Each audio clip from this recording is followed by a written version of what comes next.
নমস্কার, আমি অন্তরা। ঠাকুরের কথা চ্যানেলে আমার সকল বন্ধুদের স্বাগত জানাই।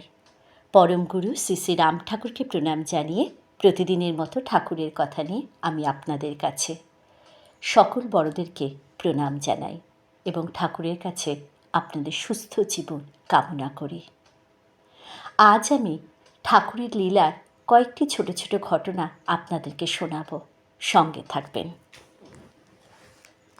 শ্রী শ্রী ঠাকুর মহাশয় তখন অবস্থান করছিলেন দক্ষিণ কলকাতার কোনো ভক্তগৃহে। শ্রী শ্রী ঠাকুরের মুখে নিঃসৃত বেদবাণীতে সমৃদ্ধ হচ্ছিল উপস্থিত ভক্তবৃন্দ। শ্রী শ্রী ঠাকুর নিরলসভাবে বলে চলছিলেন মধুর অধ্যাত্ম প্রসঙ্গ। এমন সময় সেখানে প্রবেশ করলেন এক দীর্ঘদেহী তান্ত্রিক মহাসাধক। তার আজানুলম্বিত কেশরাশি মুখমণ্ডল জুড়ে রয়েছে সাদা কালোয় মেশানো ঘন সূক্ষ্ম রাশি, মধ্যদেশ স্ফীত, পরিধানে রক্তাম্বর। তিনি ঘরে প্রবেশ করতেই উপস্থিত ভক্তগণ অবাক বিস্ময়ে দুভাগ হয়ে তাকে শ্রী শ্রী ঠাকুরের কাছে যাওয়ার অবাধ গতি করে দিলেন। মহাসাধক শাস্ত্র নয়নে সাষ্টাঙ্গে প্রণাম করলেন শ্রী শ্রী ঠাকুর মহাশয়কে। শ্রী শ্রী ঠাকুর জয় গোবিন্দ বলে উপস্থিত আগন্তুককে আশীর্বাদ করলেন।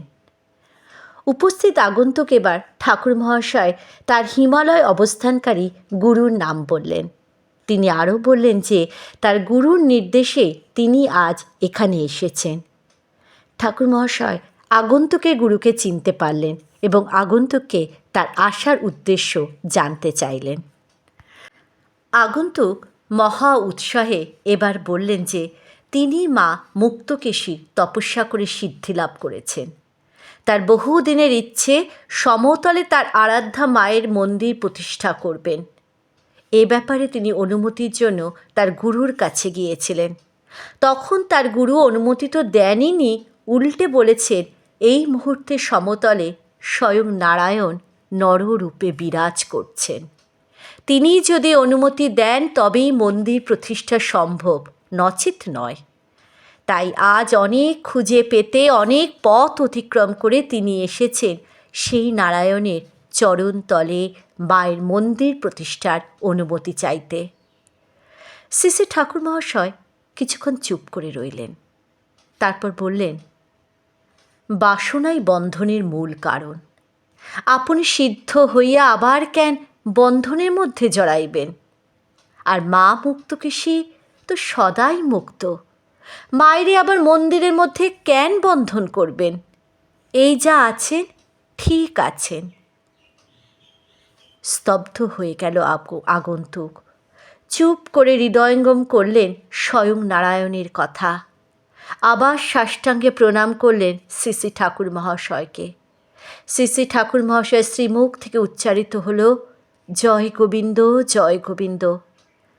আগন্তুক স্বয়ং নারায়ণের থেকে আশীর্বাদ পেলেন, কিন্তু আদেশ পেলেন না।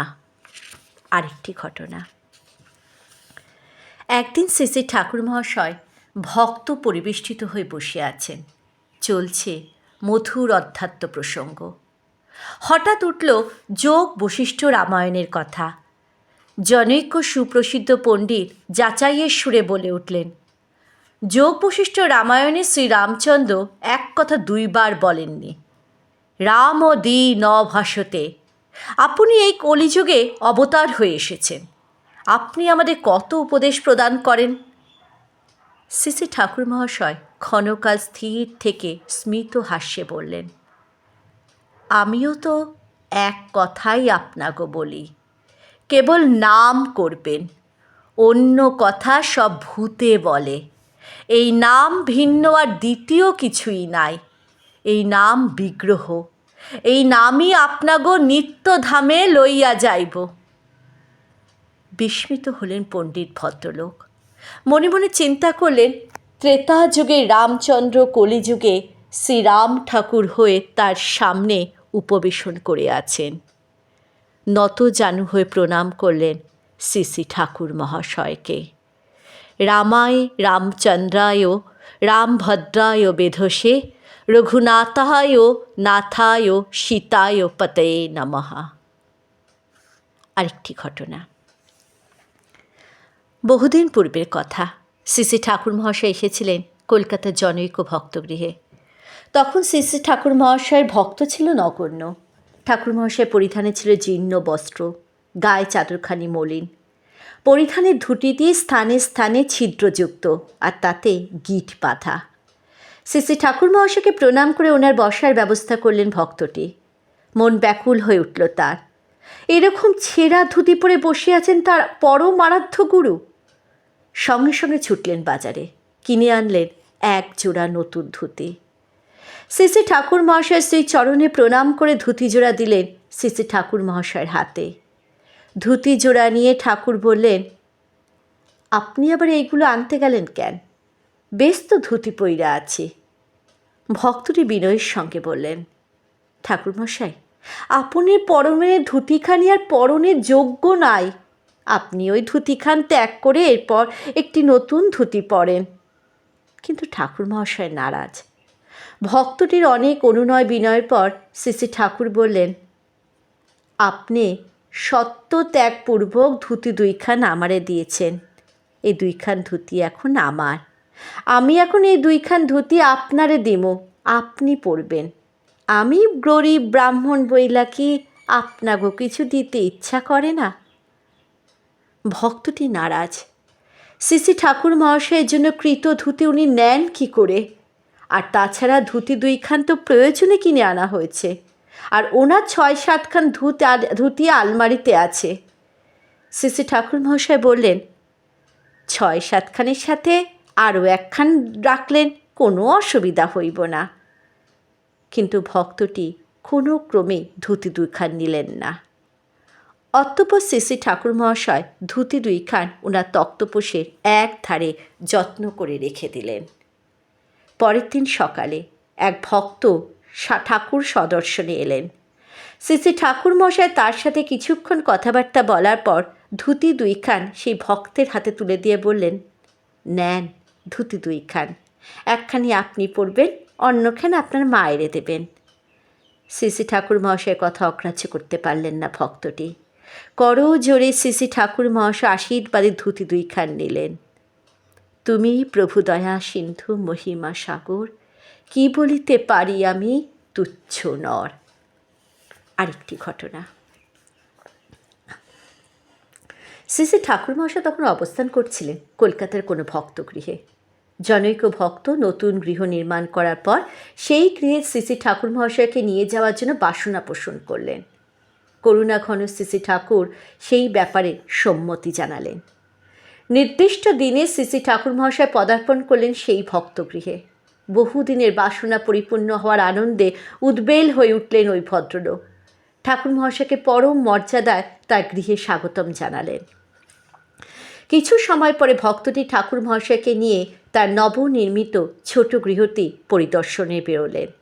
ভক্তটির পিতৃদেব পরলোক গমন করেছেন কয়েক বছর আগে। উনি দুবার পরিগ্রহ করেছিলেন। ভক্তটি এবার ঠাকুর মহাশয়কে নিয়ে একটি ঘরে প্রবেশ করে বললেন, এটি ওনার গর্ভধারিণী মায়ের জন্যে, পাশে আরেকটি ঘর ওনাদের জন্যে। দুটি ঘর বাদ দিয়েও একটা কিছুটা জায়গা ফাঁকা পড়েছিল। ভক্তটি ঠাকুর সকাশে বললেন, পরে প্রয়োজন মতো ওখানে ঘর তুলে নেব। শ্রী শ্রী ঠাকুর মহাশয় কিছুক্ষণ পরে বললেন, আপনি আপনার সৎমায়ের জন্য কোনো ঘর করেন নাই কেন? ওনার জন্য একখানা ঘর কইরা দেন। মনে রাখবেন, আপনার পিতা ওনারে দ্বার পরিগ্রহ করেছিলেন, কাজেই ওনার প্রতিও আপনার কর্তব্য আছে। স্তম্ভিত বিস্মিত হলেন ভক্তটি। ঠাকুর মহাশয় আদেশ শিরোধার্য করে ওই ফাঁকা জায়গাটিতে সৎমাকে একটি ঘর করে দেওয়ার সম্মতি দিলেন। শ্রী শ্রী ঠাকুর মহাশয় তার মাতৃদেবীকে খুব শ্রদ্ধা করতেন। তিনি নিজ মুখে বলেছিলেন, একমাত্র খাওয়া ছাড়া মাকে কখনো কোনো ব্যাপারে কষ্ট দিয়েছি বলে তো মনে পড়ে না। আরেকবার এক ভক্তগৃহে যাওয়ার অসম্মতির কারণস্বরূপ তিনি বলেছিলেন, উনি ওনার মায়ের কথা শোনেন না, ওনার বাড়ি জামুনা। এবারে আমি আমার শেষ ঘটনাটি বলছি, আবার পরের দিন বলবো। আজকের মতো এটাই আমার শেষ ঘটনা। একবার ঠাকুরকে নিয়ে রোহিণীবাবুর মজফ্ফর হইতে কলকাতা আসছিলেন। ট্রেনটি সিমারিয়া ঘাটে এসেছে। ওপারে মোকামা ঘাট, স্টিমারে গঙ্গা পার হতে হইবে। বালুর চড়ার উপরে ট্রেন হতে অবতরণ করিয়া গঙ্গার ধারে উপস্থিত হলেন। দূর হতে দেখছেন স্টিমার আসিতেছে। এপারে স্টিমার আসা মাত্র ৮ ঘণ্টা অপেক্ষা করবে। সকালবেলা মজফ্ফরে উঠতে বের হয়েছিলেন। বেশ ক্ষুধার উদ্রেক হয়েছে। নিকটে কোনো খাবারের দোকানও নেই। ঠাকুর কিছু খাবার আনতে বললেন। ঠাকুর এরূপ বললেন, ওদিকে স্টিমার ছাড়বার সময়ও হয়ে গেল। মনটা বড়ই অস্থির হয়ে উঠলেন রোহিণীবাবুর। ঠাকুরকে বললেন, দোকান খুব দূরে, খাবার লইয়া ফিরিয়া আসতে হয়তো স্টিমার ছাড়িয়া দেবে। ঠাকুর বললেন, যান, খাবার আনেন গিয়া, স্টিমার যাইবে না।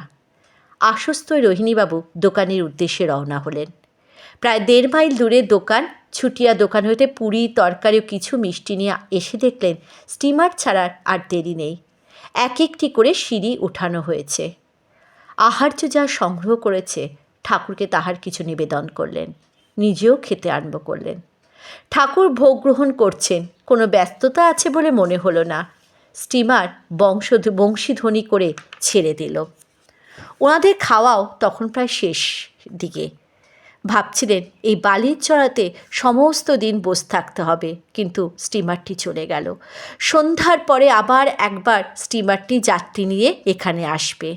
রোহিণীবাবু বললেন, এক কাজ করলে হয়, একটি বৃক্ষে আরোহণ করে চক্ষু মুদ্রিত করে বসি, আর আপনি একটি তুড়ি মারেন যেন চক্ষু উন্মিলন করে দেখি আমরা কলকাতায় পৌঁছে গেছি। ঠাকুর বললেন, তাহাও হইতো, কিন্তু গুরু সমস্ত পুঁথিপত্র বান্ডিল শুদ্ধ এই গঙ্গার জলে বিসর্জন দিয়েছেন।